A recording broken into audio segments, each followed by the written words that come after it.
अस्सलामुअलैकुम। मौसम जे ताज़ा तरीन अहवाल सां गॾु मां आहियां नज़ीर अहमद बमरो। जीअं तव्हां हीउ वर्ल्ड मैप ॾिसी रहिया आहियो, हीउ वर्ल्ड मैप जेको आहे हिन में पूरी दुनिया जे हवाउनि जी चुरपुर जो सॼो निज़ाम नज़र अची रहियो आहे।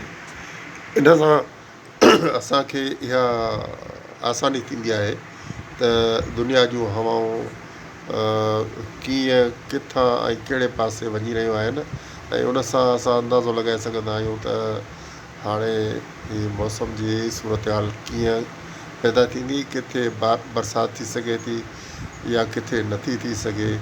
त हीअ उन जे लाइ पूरी वर्ल्ड जो आहे। ऐं असां तव्हांखे हींअर हीअ ॾेखारियूं था वर्ल्ड जे सेंटर में असां पाकिस्तान खे रखियो आहे। पाकिस्तान में हिन वक़्तु तव्हां ॾिसी रहिया आहियो जेकॾहिं हिनखे वेझो कयूं त हवाउनि जी सप्लाई काफ़ी सारी जेका आहे पूरे इंटरनल पाकिस्तान तरफ़ वञी रही आहे। हवाउनि जी सप्लाई वरी लेयर जे हिसाब सां बि अवांखे ॾेखारींदासीं, पर हाणे दुनिया में हवाउनि जी सप्लाई गर्मीअ जी मौसम हुजण करे किथे तेज़ आहे, किथे हल्की आहे, किथे हाणे जीअं हीअ अची वियासीं असां अमेरिका खंड जे तरफ़। हिते ही तूफ़ान हली रहियो आहे ऐं ही गर्मीअ जे करे हिते हिन इलाइक़े में काफ़ी तूफ़ान पैदा थी रहिया आहिनि, ऐं हिकु ॿियो तूफ़ान हिते बि आहे ऐं ही पैदा थींदा रहंदा। ऐं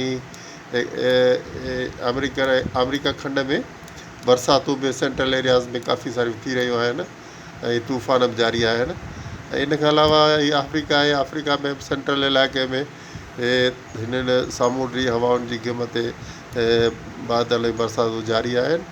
ऐं इन खां अलावा थाईलैंड, फिलिपाइन, म्यांमार, इंडोनेशिया ऐं गिनी, पापुआ गिनी, इन्हनि इलाइक़नि में बि बरसातूं हलनि थियूं पियूं।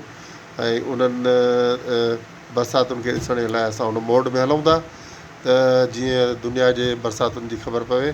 उन खां पोइ असां तव्हांखे ॿुधाईंदासीं त असां वटि बरसातूं कॾहिं हींअर अचण वारियूं आहिनि ऐं पूरी डिटेल जी ॾियण जी कोशिशि कंदासीं त जीअं तव्हां मुतलियो हुजो, इतलाउ हुजे तव्हांखे त बरसातूं कॾहिं अचनि पियूं। उन हिसाब सां पंहिंजे कमकार जो हिसाब किताब करे वठो। त हिन वक़्तु जीअं तव्हां ॾिसी रहिया आहियो, हीअ आहे असांजो पाकिस्तान जो नक्शो। हिन में बरसाति खां अॻु में हवाउनि जी सप्लाई ज़रूरी हूंदी आहे। हवाऊं गिम खणी ईंदियूं आहिनि ऐं उहा गिम बरसातुनि वसण जो सबबु बणिबी आहे, बादलनि ठाहिण जो सबबु बणिबी आहे। ऐं उन गिम जे ज़रिए हींअर हिन वक़्तु कुझु सप्लाई शुरू थी चुकी आहे इन में उत्तर पाकिस्तान तरफ़। ऐं ही काफ़ी सारी हवा जेका आहे मथे अपर लेयर में जेको ज़मीन खां तक़रीबन 750 मीटर ऐं 900 मीटर ऐं 2000 मीटर इन लेवल ते हवाउनि जो रुख, रफ़्तार ऐं उन में घिम जो मक़दारु मुख़्तलिफ़ हूंदो आहे। ऐं उन हवाउनि सां मुख़्तलिफ़ इलाइक़नि में बरसातूं थींदियूं आहिनि। सो हिन वक़्तु जेका सप्लाई हले पई हवाउनि जी, उहा पाकिस्तान तरफ़ अरबी समुंड जे हवाउनि जी सपोर्ट हींअर शुरू थी चुकी आहे, जेके बलूचिस्तान ऐं ॾखिण पंजाब खां मथे सरहद ताईं वञी रहियूं आहिनि, यानी कि KPK ताईं वञी रहिया आहिनि। इन करे घणो इम्कानु आहे त अॼु राति खां कुझु डेवलपमेंट शुरू थी वेंदी इस्लामाबाद जे इलाइक़नि में, चारबाग, गिलगित वारा इलाइक़ा ऐं हिते सियालकोट वारे पासे बरसाति मुमकिन आहे। ऐं सैटेलाइट व्यू ॾिसूं था त सैटेलाइट व्यू में असांखे छा थो नज़र अचे, डायरेक्ट सैटेलाइट जे ज़रिए त किथे बरसाति आहे हिननि इलाइक़नि में। त हीअ कुझु सिस्टम हिन वक़्तु जुड़ी रहिया आहिनि। ही आहिनि जेलम ऐं कश्मीर जे इलाइक़नि में। ऐं इहे बरसाति जा सिस्टम हाणे छो त सप्लाई वधी चुकी आहे इन जी हवाउनि जी, इन करे हीअ सिस्टम आहिस्ते आहिस्ते ही वधंदा रहंदा ऐं इन्हनि इलाइक़नि में बरसातूं शुरू थी वेंदियूं ऐं 2 ॾींहंनि में बरसातुनि जो ज़ोर वधी वेंदो। हाणे ॿुधो असांखे सिंध जे हालतुनि जे बारे में बरसाति जे बारे में अव्हांखे इंतज़ारु हो त हाणे ॾिसो त ही अरबी समुंड जे घिम ते ही बलूचिस्तान में बादल ठहंदा आहिनि। जीअं असां अॻु में बि अव्हांखे ॿुधाए चुका आहियूं त ही सिंध जो बॉर्डर आहे, ही जबल आहे खीरथर जो।